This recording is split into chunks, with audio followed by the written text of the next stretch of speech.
Di sebuah kampung yang indah dan permai, tinggal sepasang suami isteri iaitu Pak Yasuk dan Mak Esah.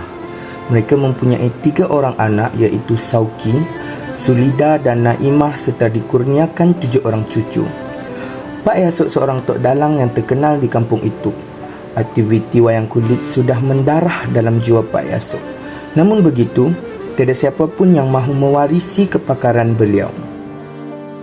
Ketika sedang asyik mengerjakan wayang kulitnya, Pak Yasuk seketika terkenangkan peristiwa pergaduhannya dengan Sauki dan Faizah, iaitu isteri Sauki. Ketika itu, Faizah menasihati Pak Yasuk untuk berhenti menjadi tok dalang dan meninggalkan pekerjaan yang dianggap keji itu.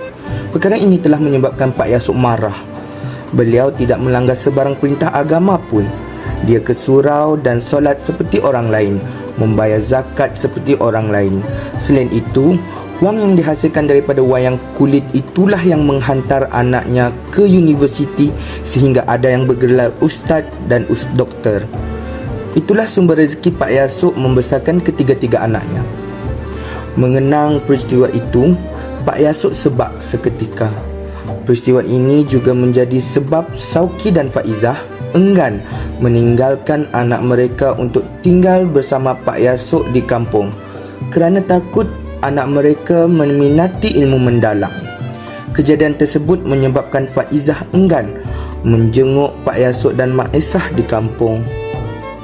Suatu hari, Pak Yasuk didatangi oleh seorang mahasiswa sebuah universiti yang bernama Nora. Dia berhajat hendak berguru dengan Pak Yasuk sekaligus menyelesaikan kajiannya mengenai wayang kulit Kelantan. Ini merupakan pengalaman pertama Pak Yasuk didatangi oleh seorang wanita yang hendak belajar menjadi dalang wayang kulit. Mendengar Nora yang sangat bersungguh-sungguh untuk mempelajari ilmu mendalang, Pak Yasuk bersetuju untuk mengajarinya. Nora telah mendatangi banyak tok dalang yang hebat dari pelbagai negeri, seperti dalang wayang gedek di Kedah dan dalang wayang purwa di Batu Pahat, Johor. Namun, tiada siapa yang ingin mengambilnya sebagai murid dan menyelesaikan kajiannya. Dengan kemahiran menari sedia ada, Nora menjadi lebih mudah untuk mempelajari setiap gerakan dalam mendalang.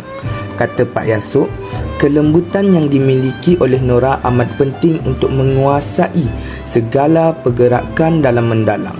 Pelbagai teknik diajarkan kepada Nora. Antaranya ialah teknik melayang patung, gertak perkakas hamunan akan masuk perang dan lawak jenaka orang seperti Wak Long, Pak Dogol, Wak Yah, Samad dan Said. Semuanya diajarkan oleh Pak Yasuk kepada Nora. Selain itu juga, Nora diajarkan memainkan alat muzik tradisional mendalang seperti gendang ibu, gendang anak, kesi, gedombak, serunai dan juga gong.